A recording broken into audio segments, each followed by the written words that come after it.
One end of the great barn was piled high with new hay, and over the pile hung the four-taloned Jackson fork suspended from its pulley. The hay came down like a mountain slope to the other end of the barn, and there was a level place as yet unfilled with the new crop. At the sides the feeding racks were visible, and between the slats the heads of horses could be seen. It was Sunday afternoon. The resting horses nibbled the remaining wisps of hay, and they stamped their feet, and they bit the wood of the mangers and rattled the halter chains. The afternoon sun sliced in through the cracks of the barn walls and lay in bright lines on the hay. There was the buzz of flies in the air, the lazy afternoon humming. From outside came the clang of horseshoes on the playing peg and the shouts of men playing, encouraging, jeering. But in the barn it was quiet and humming and lazy and warm. Only Lenny was in the barn, and Lenny sat in the hay beside a packing case under a manger in the end of the barn that had not been filled with hay. Lenny sat in the hay and looked at a dead little puppy that lay in front of him. Lenny looked at it for a long time, and then he put out his huge hand and stroked it clear from one end to the other. And Lenny said softly to the puppy, "Why do you got to get killed? You ain't so little as mice. I didn't bounce you hard." He bent the pup's head up and looked in its face, and he said to it, "Now maybe George ain't gonna let me tend no rabbits if he finds out you got killed." He scooped a little hollow and laid the puppy in it and covered it over with hay out of sight, but he continued to stare at the mound he made. He said, "This ain't no bad thing, like I got to go hide in the brush. Oh no, this ain't. I'll tell George I found it dead." He unburied the puppy and inspected it, and he stroked it from ears to tail. He went on sorrowfully, "But he'll know. George always knows. He'll say, 'You done it. Don't try to put nothing over on me.' And he'll say, 'Now just for that you don't get to tend no rabbits.'" Suddenly his anger rose. "God damn you," he cried. "Why do you got to get killed? You ain't so little as mice."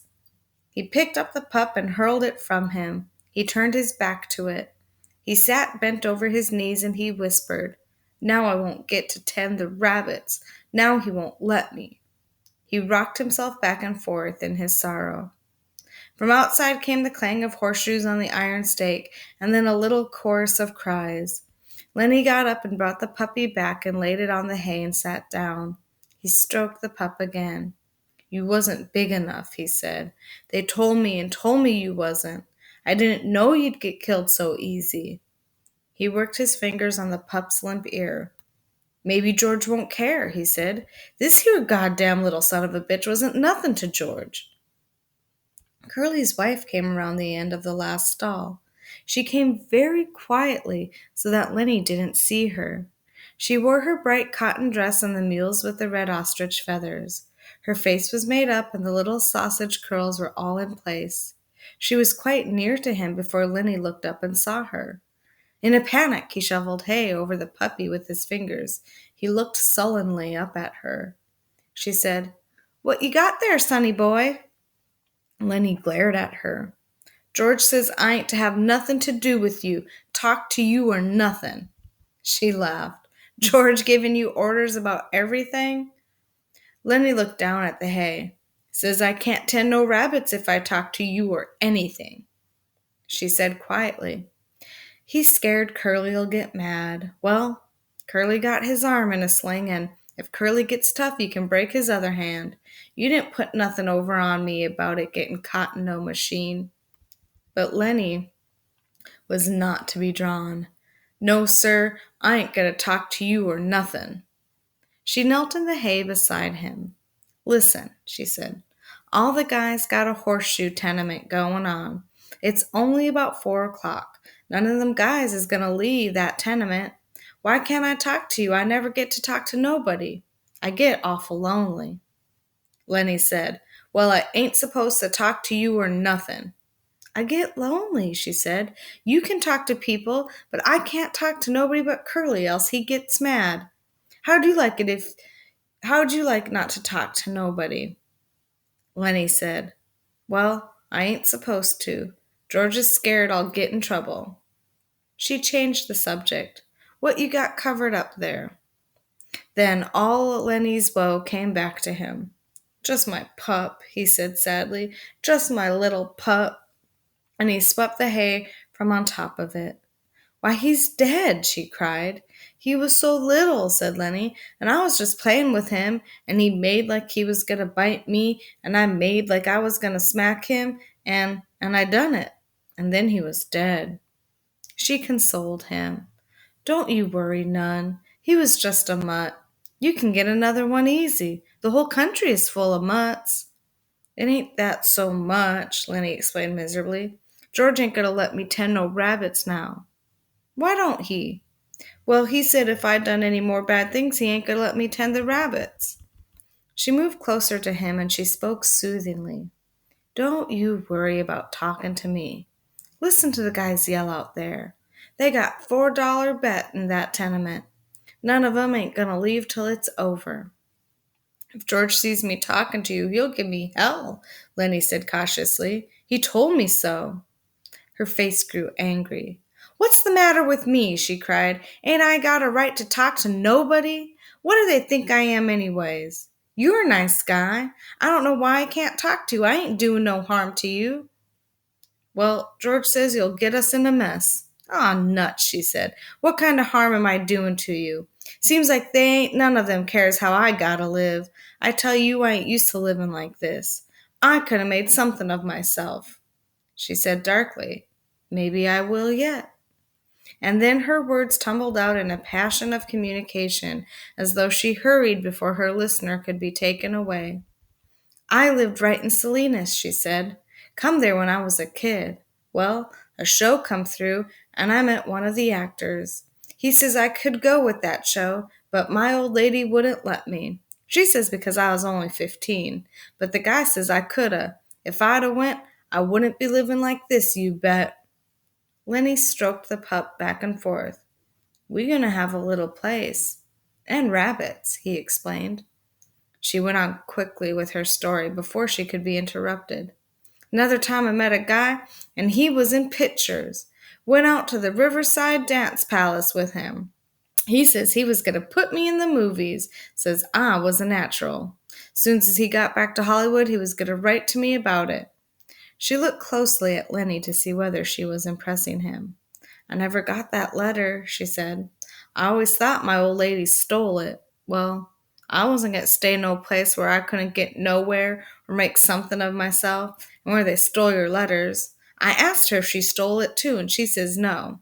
So I married Curly. Met him out to the Riverside Dance Palace that same night. She demanded, You listening? Me? Sure. Well, I ain't told this to nobody before. Maybe I oughtn't to. I don't like Curly. He ain't a nice fella. And because she had confided in him, she moved closer to Lenny and sat beside him. Could have been in the movies and had nice clothes, all them nice clothes like they wear. And I could have sat in them big hotels and had pictures took of me. When they had them previews, I could have went to them and spoke in the radio, and it wouldn't have cost me a cent because I was in the picture. And all them nice clothes like they wear, because this guy says I was a natural. She looked up at Lenny, and she made a small, grand gesture with her arm and hand to show that she could act. The fingers trailed after her leading wrist, and her little finger stuck out grandly from the rest. Lenny sighed deeply. From outside came the clang of a horseshoe on metal and then a chorus of cheers. Somebody made a ringer, said Curly's wife. Now the light was lifting as the sun went down, and the sunstreaks climbed up the wall and fell over the feeding racks and over the heads of the horses. Lenny said, Maybe if I took this pup out and throwed him away, George wouldn't never know. And then I could tend the rabbits without no trouble. Curly's wife said angrily, Don't you think of nothing but rabbits? We're going to have a little place, Lenny explained patiently. We're going to have a house and a garden and a place for alfalfa, and that alfalfa is for the rabbits. And I take a sack and get it all full of alfalfa, and then I take it to the rabbits. She asked, What makes you so nuts about rabbits? Lenny had to think carefully before he could come to a conclusion. He moved cautiously close to her until he was right against her. I like to pet nice things. Once at a fair I seen one of them long hair rabbits, and they was nice, you bet. Sometimes I even pet mice, but not when I couldn't get nothing better. Curly's wife moved away from him a little. I think you're nuts, she said. No, I ain't, Lenny explained earnestly. George says I ain't. I like to pet nice things with my fingers, soft things. She was a little bit reassured. Well, who don't? She said. Everybody likes that. I like to feel silk and velvet. Do you like to feel velvet? Lenny chuckled with pleasure. You bet, by God, he cried happily. And I had some, too. A lady give me some, and that lady was my own Aunt Clara. She give it right to me, about this big a piece. I wished I had that velvet right now. A frown came over his face. I lost it, he said. I ain't seen it for a long time. Curly's wife laughed at him. You're nuts, she said. But you're a kind of nice fella, just like a big baby. But a person can kind of see what you mean. When I'm doing my hair sometimes, I just sit and stroke it 'cause it's so soft. To show how she did it, she ran her fingers over the top of her head. Some people got kind of coarse hair, she said complacently. Take Curly. His hair is just like wire, but mine is soft and fine. Of course, I brush it a lot. That makes it fine. Here, feel right here. She took Lenny's hand and put it on her head. Feel right around there and see how soft it is. Lenny's big fingers fell to stroking her hair. Don't you muss it up, she said. Lenny said, Oh, that's nice. And he stroked harder. Oh, that's nice. Look out now, you'll mess it up. And then she cried angrily, You stop it now, you'll mess it all up. She jerked her hair sideways and Lenny's fingers closed on her hair and hung on. Let go, she cried. You let go. Lenny was in a panic. His face was contorted. She screamed then, and Lenny's other hand closed over her mouth and nose. Please don't, he begged. Oh, please don't do that. George'll be mad. She struggled violently under his hands. Her feet battered on the hay, and she writhed to be free, and from under Lenny's hand came a muffled screaming. Lenny began to cry with fright. Oh, please don't do none of that, he begged. George gonna say I done a bad thing. He ain't gonna let me tend no rabbits. He moved his hand a little, and her hoarse cry came out. And then Lenny grew angry. Now don't, he said. I don't want you to yell. You're going to get me in trouble just like George says you will. Now don't you do that. And she continued to struggle, and her eyes were wild with terror. He shook her then, and he was angry with her. Don't you go yellin', he said, and he shook her, and her body flopped like a fish. And then she was still, for Lenny had broken her neck. He looked down at her, and carefully he removed his hand from over her mouth, and she lay still. I don't want to hurt you, he said, but George will be mad if you yell. When she didn't answer nor move, he bent closely over her. He lifted her arm and let it drop. For a moment he seemed bewildered, and then he whispered in fright, I done a bad thing. I done another bad thing. He pawed up the hay until it partly covered her. From outside the barn came a cry of men and the double clang of shoes on metal. For the first time Lenny became conscious of the outside. He crouched down in the hay and listened. I done a real bad thing, he said. I shouldn't have did that. George'll be mad and, he said, and hide in the brush till he come. He's gonna be mad. In the brush till he come. That's what he said. Lenny went back and looked at the dead girl. The puppy lay close to her. Lenny picked it up. I'll throw him away, he said. It's bad enough like it is.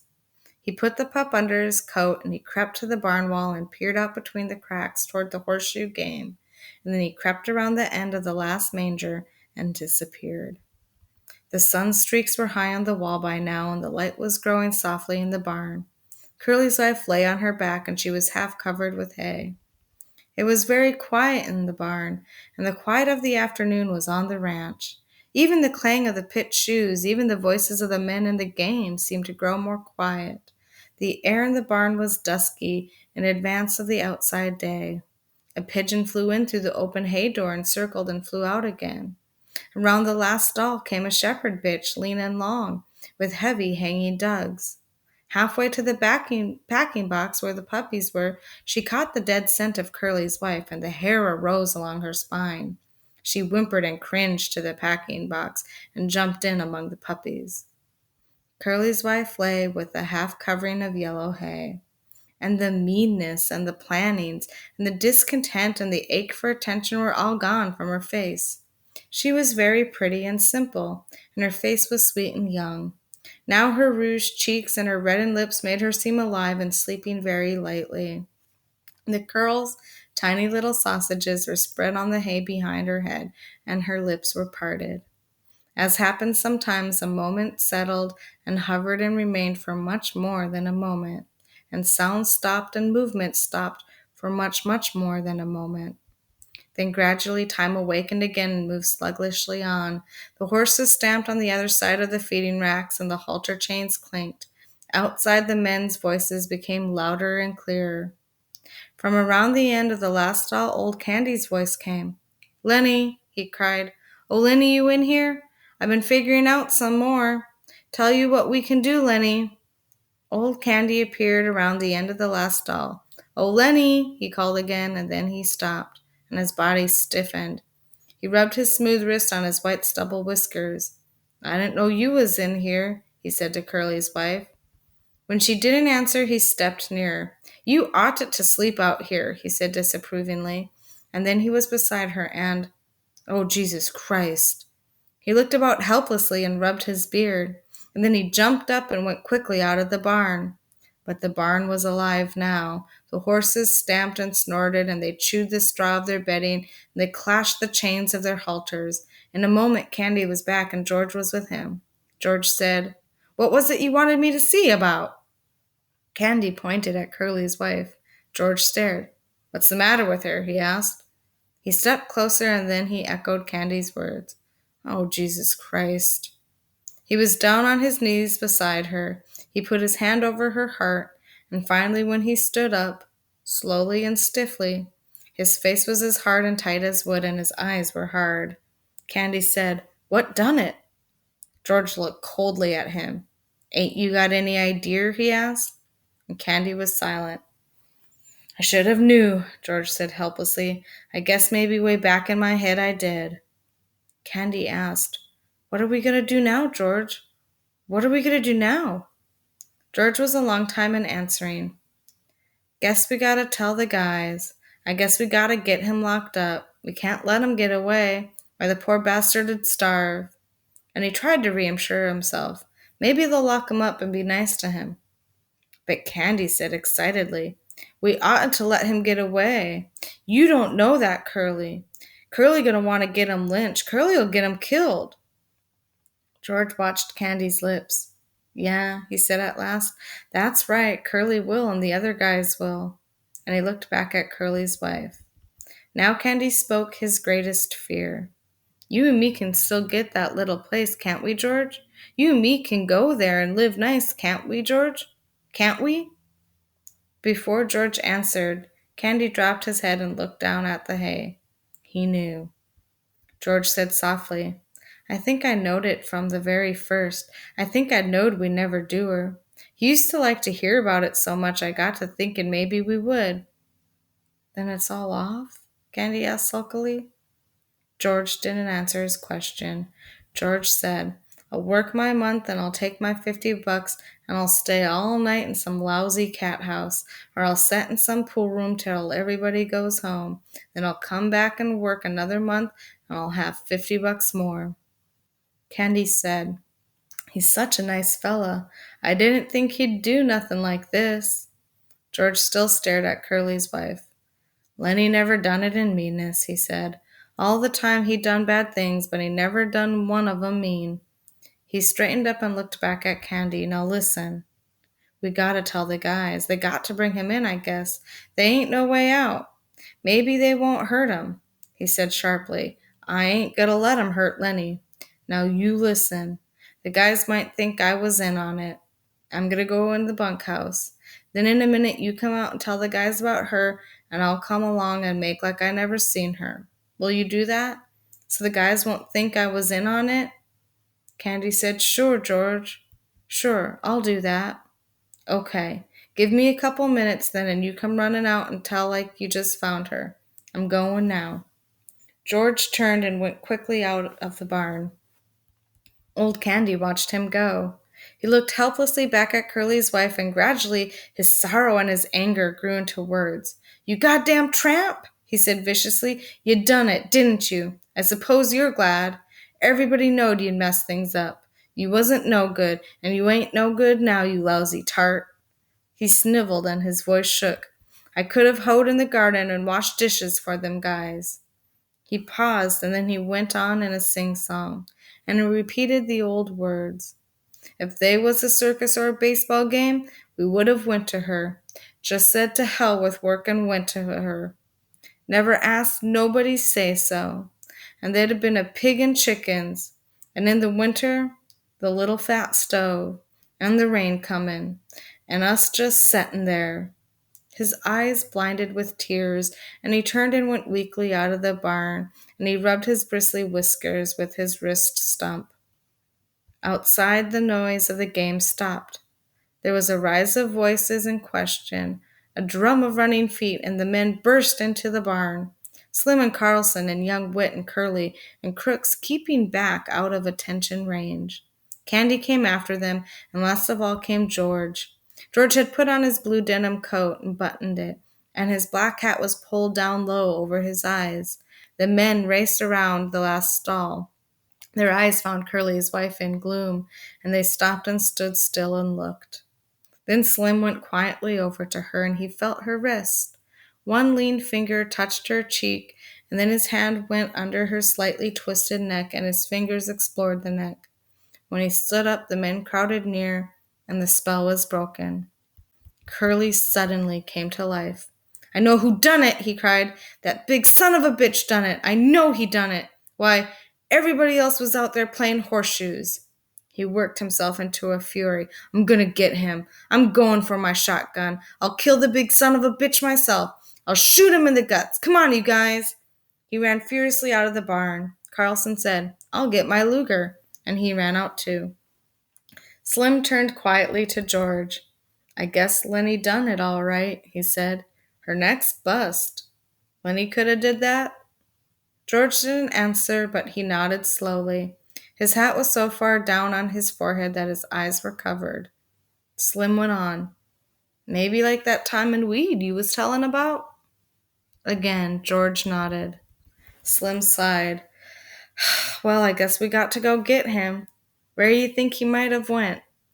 It seemed to take George some time to free his words. He would have went south, he said. We come from the north, so he would have went south. I guess we gotta get him, Slim repeated. George stepped close. Couldn't we maybe bring him in and they'll lock him up? He's nuts, Slim. He never done this to be mean. Slim nodded. We might, he said. If we could keep Curly in, we might. But Curly's gonna want to shoot him. Curly's still mad about his hand. And suppose they lock him up and strap him down and put him in a cage. That ain't no good, George. I know, said George. I know. Carlson came running in. The bastard stole my Luger, he shouted. It ain't in my bag. Curly followed him, and Curly carried a shotgun in his good hand. Curly was cold now. All right, you guys, he said. The blank's got a shotgun. You take it, Carlson, and when you see him, don't give him no chance. Shoot for his guts. That'll double him over. Wit said excitedly, I ain't got a gun. Curly said, you go in Soledad and get a cop. Get Al Wiltz, he's deputy sheriff. Let's go now. He turned suspiciously on George. You coming with us, fella? Yeah, said George, I'll come, but listen, Curly. The poor bastard's nuts. Don't shoot him. He didn't know what he was doing. Don't shoot him, Curly cried. He's got Carlson's Luger. Course we'll shoot him.